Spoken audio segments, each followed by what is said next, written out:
सुन लो एक कहानी, इसमें राजा है न रानी। सुन लो एक कहानी, इसमें राजा है न रानी। मैं आज सुनाने आई हूँ।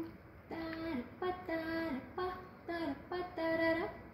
नमस्कार, आदाब, सत श्री अकाल। आपकी दोस्त और होस्ट मैं कल्पना एक बार फिर से आई हूँ लेके खुशियों का पैगाम आप सभी के नाम।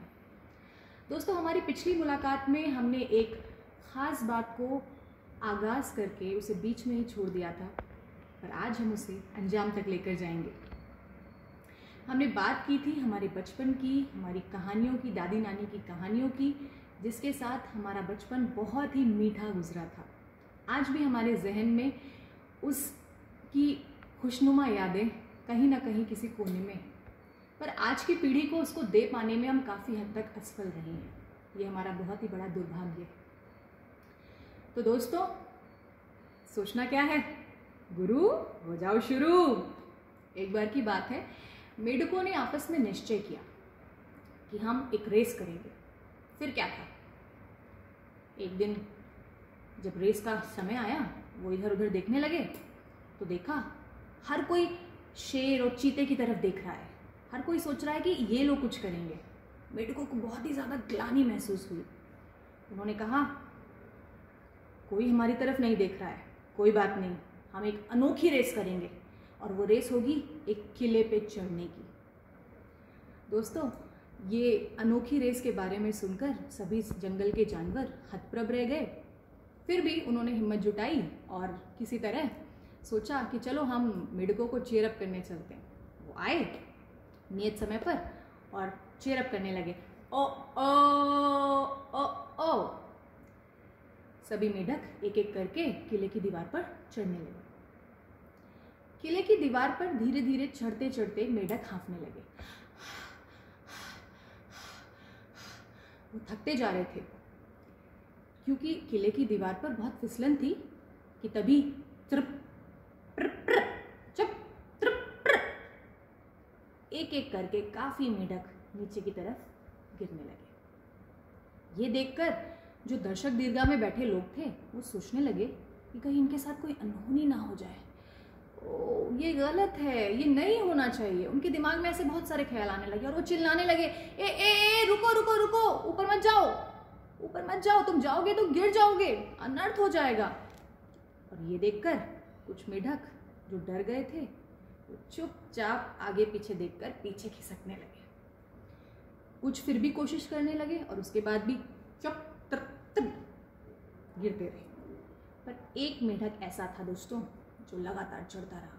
हर कोई पीछे से चिल्लाता रहा, पागल हो गए हो क्या, तुम्हें अपनी जान की कोई परवाह नहीं है। पर वो तो जैसे अपने कान में तेल डाले बैठा था और चलता जा रहा था, चलता जा रहा था, चलता जा रहा था। लोग चिल्लाते जा रहे थे, ऊपर मत जाओ, तुम मर जाओगे, तुम्हारे साथ ऐसा हो जाएगा, वैसा हो जाएगा। पर उसको कहाँ फर्क पड़ने वाला था। मन का मौजी मेढक चढ़ता रहा और दोस्तों किले की दीवार के सबसे ऊपर पहुंच गया। सबसे ऊपर एक गिद्ध बैठा हुआ था जो ये सब कुछ देख रहा था। उस गिद्ध ने उस मेढक से कहा, हे सज्जन, तुम्हें ऐसा क्यों लगा कि तुम इस किले की दीवार पर चढ़ सकते हो? तुमसे जब सब लोग कह रहे थे कि एक दीवार पर चढ़ना मेढकों का काम नहीं है, फिर भी ऐसा क्या था? ऐसा क्या था जो तुम्हें साहसी बनाए रखा जिसने, और तुम किले की दीवार पर चढ़ते रहे? तो दोस्तों, वो मेढक बोला, आपको पता है दोस्तों, जब ये कहानी मैंने अपने बेटे और उसके कुछ दोस्तों को सुनाई तो उसके कुछ दिन बाद मैंने एक अनोखी सी चीज़ महसूस करी। और वो अनोखी सी चीज़ ये थी कि जब भी उसके दोस्त मुझसे दोबारा कहीं पर मिले तो मुझसे कहते हैं, हेलो मैम, हेलो, कैसे हो? ये देखकर मैं तो हतप्रभ रह गई। एक ऐसा कनेक्शन, एक ऐसा लगाव क्यों बना? क्योंकि मैंने उन बच्चों को कहानी के माध्यम से एक स्वप्न की दुनिया की सैर कराई जिसमें उन्होंने बहुत सारे खट्टे मीठे अनुभव किए। खुशी, गम, डर, घबराहट, बेचैनी, ऐसे बहुत सारी भावनाओं को दोस्तों उन्होंने महसूस किया। अगर हम बात करें आज की भागदौड़ भरी ज़िंदगी की, जिसमें हम बहुत सारे प्लेटफॉर्म्स यूज़ करते हैं कम्युनिकेशन के लिए, तो उनमें हम इमोजीज़ का सहारा लेते हैं अपनी भावनाएं व्यक्त करने के लिए।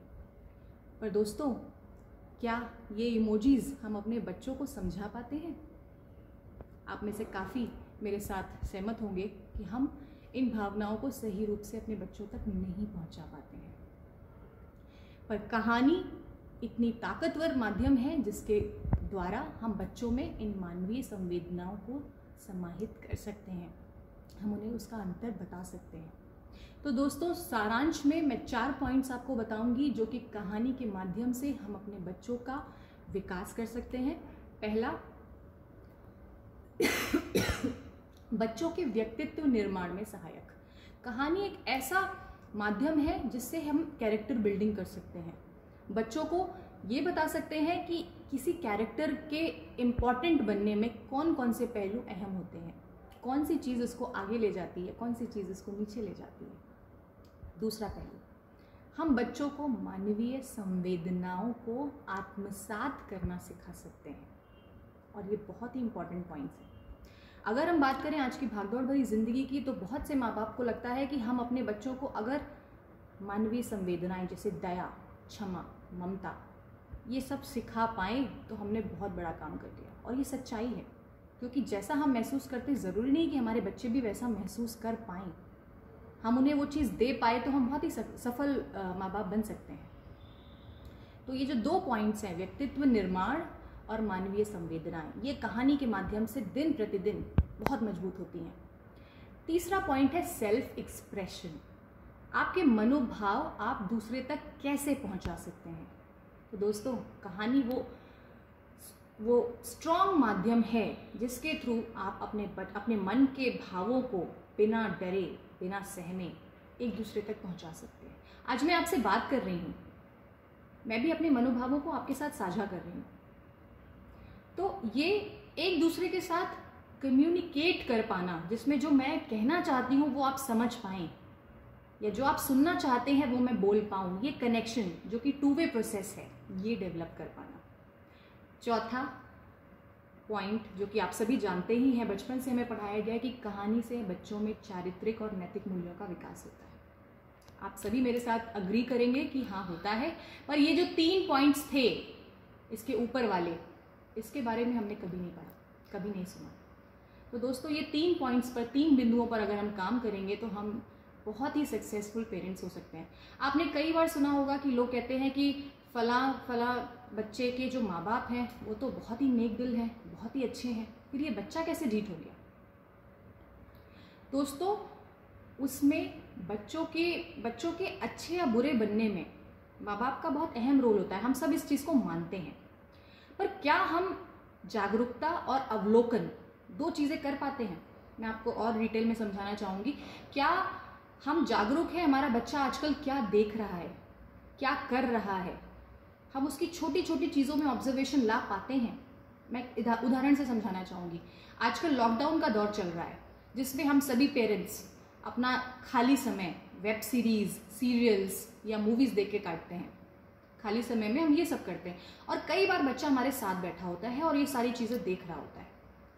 क्या हमने कभी सोचा है कि इन सारी चीज़ों का, जिसमें कैरेक्टर्स दिखाए जाते हैं इन कहानियों में, जिसमें संवेदनाएं होती हैं, कई बार क्रूर संवेदना होती है, जैसे हम अगर बात करें सीरियल्स की, तो ऐसे बहुत सारे सीरियल्स आते हैं जिसमें डिटेक्टिव किलर्स होते हैं, कहीं किसी भी तरह की थ्रिल होती है। तो बच्चा कौन सी संवेदना को पसंद कर रहा है, उसमें कौन से गुण पनप रहे हैं, क्या हम इसके प्रति जागरूक हैं? दोस्तों, अगर आप अपने बच्चों के जीवन में एक मेंटर का रोल अदा करना चाहते हैं, एक पेरेंट का नहीं, एक मेंटर का रोल अदा करना चाहते हैं, तो आपको बहुत ही ध्यान से उसके आसपास होने वाले वातावरण में जो बदलाव हो रहे हैं, जो हरकतें वो करता है, जो रुचि वो दिखाता है, अगर आप उसको समझ पाए तो यकीन मानिए उसकी लाइफ में जो नेगेटिविटी वाला फेज़ है, जो नेगेटिव कैरेक्टर बिल्डिंग है, उसको आप काफ़ी हद तक कंट्रोल कर पाएंगे। आज जो हमारे व्यूअर्स हैं, जो लिसनर्स हैं, जो एज टीचर्स जो मुझे अभी सुन रहे हैं, उनसे भी मैं ये कहना चाहूँगी कि आप गुरु की भूमिका निभाते हैं, आप बच्चे को ज्ञान देते हैं, तो आप गुरु की भूमिका से भी ऊपर उठकर एक मेंटोर की भूमिका निभाइए। इसको मैं ऐसे समझाऊंगी, एक गुरु वो होता है जो बच्चे को ज्ञान देता है, और एक मेंटोर वो होता है जो बच्चे को ज्ञान को आत्मसात करने की क्षमता देता है। One is a teacher, another is a mentor. So try to be a mentor of your child as a parent, as a teacher. उदाहरण मैं देना चाहूँगी, आप सभी जानते हैं एकलव्य और द्रोणाचार्य की कहानी। तो इस कहानी में भी एकलव्य द्रोणाचार्य को अपना गुरु मानता है, अपना आइडियल मानता है, अपना मेंटोर मानता है, पर द्रोणाचार्य कभी उसे अपना शिष्य नहीं बनाते, वो कभी भी एक गुरु की भूमिका नहीं निभाते। लेकिन क्योंकि वो एक मेंटोर मान लेता है, वो उनकी मूर्ति रखकर अपनी सेल्फ लर्निंग से अपना कैरेक्टर बिल्डिंग करता है और जो उसका टास्क था धनुर्विद्या में निपुण होना, वो पूरा करता है।